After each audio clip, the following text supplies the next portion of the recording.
Outra coisa que eu achei muito parecido com o Brasil é a questão da pobreza dos professores, né? Eu já comentei com vocês sobre o professor com quem eu trabalhei na rede estadual de São Paulo, que ele andava, caminhava 1h30 para ir para a escola trabalhar e 1h30 para voltar para casa, porque se ele fosse gastar dinheiro com o transporte coletivo, ele não tinha condições de pagar o aluguel dele, tamanho era a pobreza e assim, tudo muito controladinho no salário, não sobrava para nada, né? Não é diferente da realidade ali do pai da Malala e dos colegas dele, né? A gente vê lá que eles mal têm dinheiro para comer, mal têm dinheiro para comprar roupa, né? Imagine para comprar livros, eles mal têm dinheiro para pintar a escola, eles tiveram que fazer um empréstimo. Então é uma situação assim de penúria e ainda assim ele não desiste, né? Então eu fico pensando, a Malala é o que é, porque o pai dela é o que é, né? Isso é uma outra coisa que também tem em comum, que eu percebo isso no meio da educação no Brasil. Os professores que amam o que fazem, que acreditam na educação, eles têm um otimismo daqueles que, mesmo diante de tudo quanto é adversidade, seguem adiante e não desistem, porque eles sabem que em algum momento Deus vai abrir uma porta, o destino vai abrir uma oportunidade, a sorte vai aparecer, né, dependendo daquilo que a pessoa acredita. Mas como eles sabem que eles estão batalhando por uma luta justa, eles não desistem. E é por isso que se a gente evoluiu em alguns aspectos na educação até hoje, é por causa dessa gente, que abraça a causa da educação e é otimista, não importa o que aconteça. Quando eu tinha 18 anos, eu fui fazer um projeto assistencial, que também era uma viagem missionária para o interiorzão do Nordeste. Era uma cidade chamada Maturéia, interior da Paraíba. Para vocês imaginarem como era sertão, a cidade ficava 6 horas de carro de João Pessoa, lá entrando no sertãozão mesmo, né? E a gente ficou hospedado na escola da cidade, que era a única escola. E assim, nem conto pra vocês as condições da escola, né? Mas a professora que estava lá, que tinha maior formação acadêmica, tinha concluído a quinta série. A quinta série é o sexto ano hoje, tá? Ela era a professora mais bem formada da escola. E ela estava lá sem ter continuado seus estudos, sem ter feito ensino médio, sem faculdade, dando aula na escola, ensinando aquilo que ela sabia, porque ela sabia da importância de educar aquelas crianças. Né? Então nessa escola tinha garoto bonito, adulto, de 20 anos que não sabia escrever o nome. Né? A gente fez um mutirão de alfabetização, mais de 200 pessoas aprenderam a ler naqueles meses que a gente ficou ali. Mas assim, aquela mulher que nem tinha formação, ela estava ali se dedicando, ganhando um salário de fome para ensinar o pouco que ela sabia para aquelas pessoas que não sabiam nada. Né? Então, essa coisa do otimismo do sujeito que acredita na educação e que sabe da importância dessa causa é fato em qualquer lugar do mundo. Outra coisa que eu achei interessante é quando o pai dela fala, ele reclama, né? Porque o pai dele é muito severo, não apoiou ele nunca nos sonhos dele, não conseguiu ficar nem com a Nora um tempo na casa dele para poder apoiar o filho enquanto ele se ajeitava lá na cidade que ele estava morando para poder abrir a escola. E depois ele fala, olha, eu fiquei magoado com meu pai há muito tempo, mas depois eu percebi que pelo meu pai ser assim, eu me tornei um sujeito forte, batalhador, né? E na psicologia existe um conceito chamado resiliência, que algumas pessoas têm e apresentam, que se traduz no seguinte, por mais dura que seja a vida dessa pessoa, por mais tenebroso que tenha sido o trauma pelo qual ela passou, de alguma forma ela tem uma força interna que faz ela superar essa dificuldade e ficar mais forte ainda, né?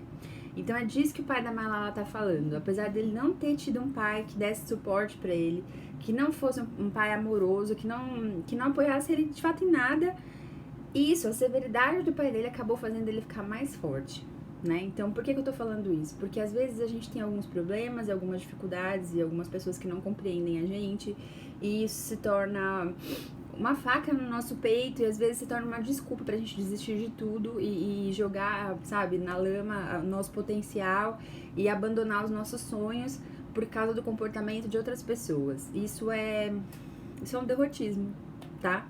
Então, cada obstáculo que a gente tem na vida, mesmo que esse obstáculo esteja na forma das pessoas mais queridas que a gente tem, essas coisas têm que se reverter em mais força.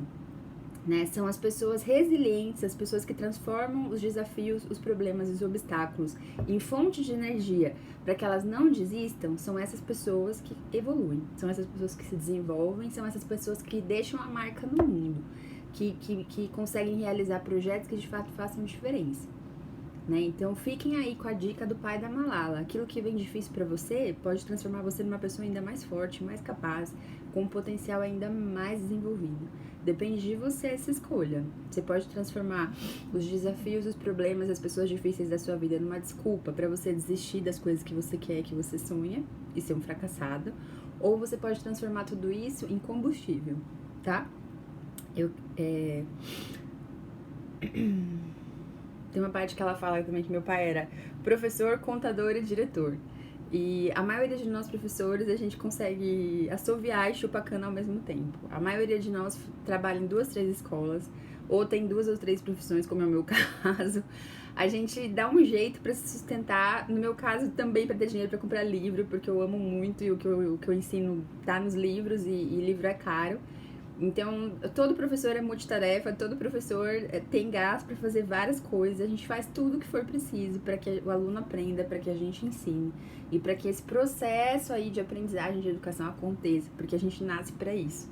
Professor que não nasce para isso é ruim, gente. Todo professor que você olhar e o cara não tá feliz dando aula é porque ele deveria ter feito outra coisa, não é? Eu acho que o livro da Malala tem várias coisas a nos ensinar. E aí eu queria falar com vocês um pouquinho sobre a importância das biografias, né?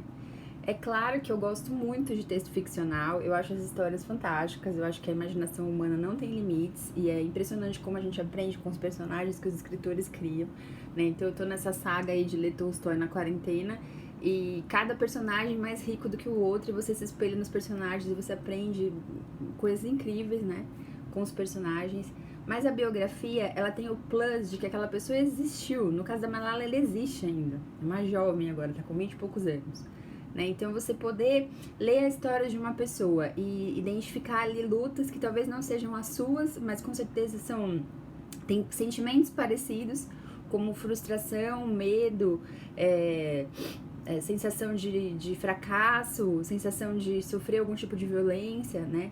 E você poder ver que a pessoa superou aquilo, transformou isso numa força maior pra falar daquilo que ela acredita, isso incentiva a gente, isso motiva a gente, isso ajuda a gente a ficar mais determinado, mais batalhador, mais sonhador também, porque mais sonhador que o pai da Malala, gente. Qual era a possibilidade dele se transformar um professor num lugar desse, onde tudo tá contra ele, né? E conseguir ainda criar os filhos da forma como ele criou, e fazer tamanha diferença no mundo, né? Porque eu acho que quando ele vê onde a filha dele chegou com 12 anos, ele deve pensar, meu, tudo que eu fiz valeu a pena e vale a pena.